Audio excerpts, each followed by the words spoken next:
Assalamualaikum warahmatullahi wabarakatuh. Perkenalkan, nama saya Yulia Rika Putri, NIM 220603111004. Di sini saya akan menjelaskan mengenai analisis virus dengue. Virus dengue merupakan virus yang dapat menyebabkan penyakit demam tinggi atau DD dan demam berdarah tinggi atau DBD yang ditularkan melalui gigitan nyamuk Aedes aegypti dan Aedes albopictus. Penyakit ini memiliki rentang kondisi mulai dari demam ringan hingga kondisi berat seperti shock bahkan kematian. Sehingga perlu dilakukan diagnosis ini untuk penanganan yang tepat dan dapat mengurangi risiko kematian. Namun, diagnosis klinis seringkali tidak spesifik karena penyakit ini memiliki kemiripan dengan beberapa penyakit lain seperti tifus, malaria, atau leptospirosis. Oleh karena itu, diperlukan metode yang tepat dan akurat untuk mendeteksi adanya virus ini. Pemeriksaan antigen NS1 dan antibodi IgG atau IgM menjadi salah satu pilihan utama karena dapat mendeteksi infeksi sejak hari pertama demam. Penyakit akibat virus dengue berkembang dari demam dengue menjadi demam berdarah tinggi, ditandai oleh munculnya dua ketidaknormalan parameter seperti kebocoran plasma dan trombositopenia berat. Perbedaan utama antara demam dengue dan demam berdarah dengue terletak pada ada atau tidaknya kebocoran plasma. Pada demam dengue, pasien hanya mengalami demam tinggi tanpa kebocoran plasma. Namun terdapat beberapa kasus pasien mengalami penurunan trombosit. Sedangkan pada penyakit demam berdarah tinggi terjadi kebocoran plasma ditandai dengan hematokrit yang meningkat dan trombosit yang turun drastis. Kondisi inilah yang dapat menyebabkan komplikasi berbahaya seperti shock bahkan kematian.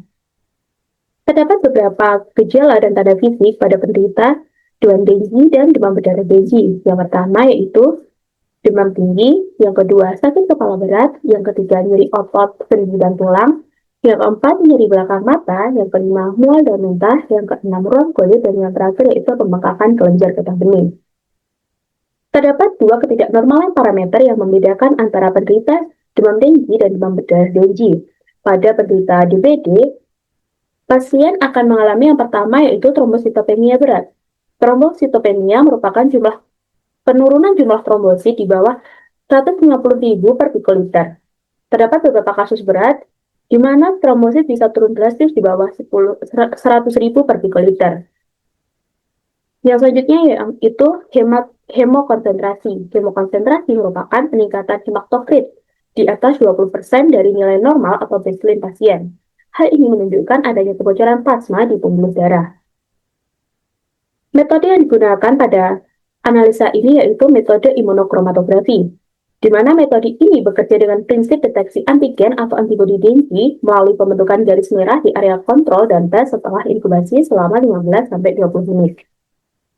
Alat-alat yang diperlukan yang pertama yaitu kit tes NS1, yang kedua kit tes IgG atau IgM dengue, yang ketiga sentrifugasi, yang keempat mikropipet, yang kelima jarum vakum container, yang keenam tabung vakum container tutup tungu yang mengandung antikoagulan ECTA, yang ketujuh tabung vakum container tutup merah yang mengandung zat aditif coat activation, yang selanjutnya yaitu kapas alkohol 70% dan yang terakhir yaitu plastrin. Adapun bahan yang digunakan pada penelitian ini yaitu darah EDTA, serum darah, dan larutan buffer. Langkah yang pertama yaitu pengambilan spesimen darah. Pengambilan spesimen darah dilakukan pada pasien, diambil 3 ml darah pasien dan dimasukkan ke dalam tabung vakum container tutup ungu dan 3 ml darah pasien dimasukkan ke dalam tabung vakum container tutup merah. Kemudian, darah tersebut disentrifugasi selama 10 menit dengan kecepatan 3000 rpm. Yang kedua yaitu pemeriksaan NS1 dengue. Berikut merupakan alat untuk mendeteksi virus dengue. Yang pertama yaitu ditambahkan 3 tetes whole serum atau plasma pada well sample. Dan selanjutnya ditambahkan 1 tetes larutan buffer pada well sample dan yang terakhir diinkubasi selama 15-20 menit kemudian dianalisa hasilnya. Terdapat 3 kemungkinan analisa hasil. Yang pertama yaitu positif. Pasien positif akan menunjukkan 2 garis pada bagian C dan T.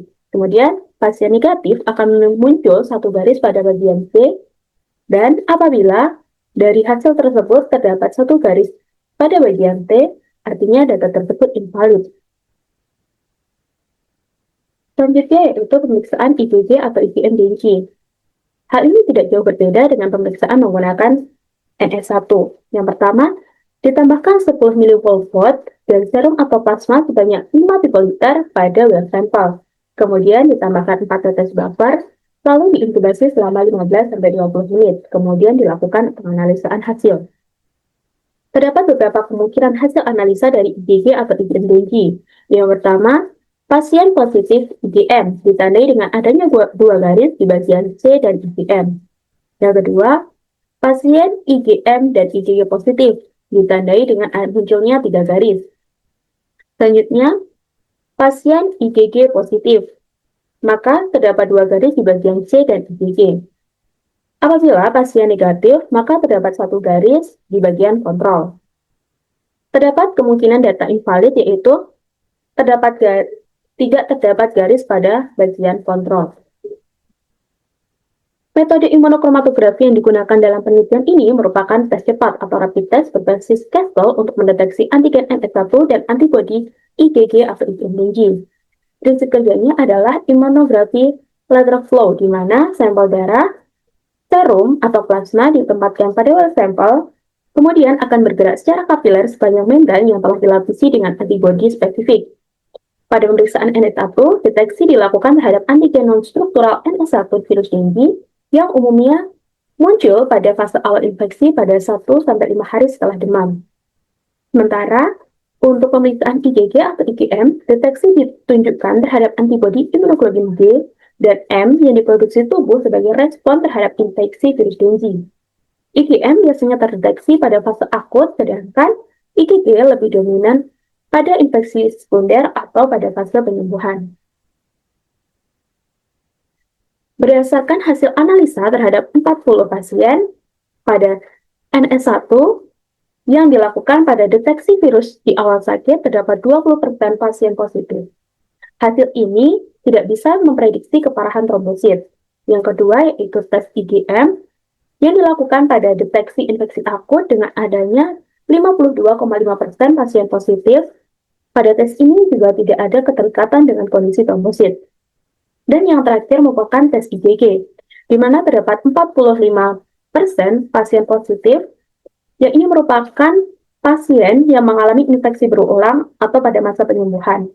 Pada jenis tes ini cenderung mengalami trombositopenia. Berdasarkan penelitian ini dapat disimpulkan bahwa tes IgG dengue terbukti berkaitan dengan penurunan trombosit, sehingga dapat menjadi penanda untuk membantu keparahan pasien.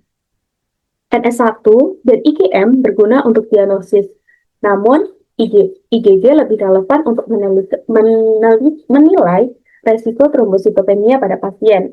Oleh karena itu, pemeriksaan IgG dengue direkomendasikan sebagai salah satu analisa pasien demam dengue, karena merupakan representasi dari keadaan trombosit pasien. Sekian yang dapat saya sampaikan. Apabila ada kurangnya, saya mohon maaf. Wassalamualaikum warahmatullahi wabarakatuh.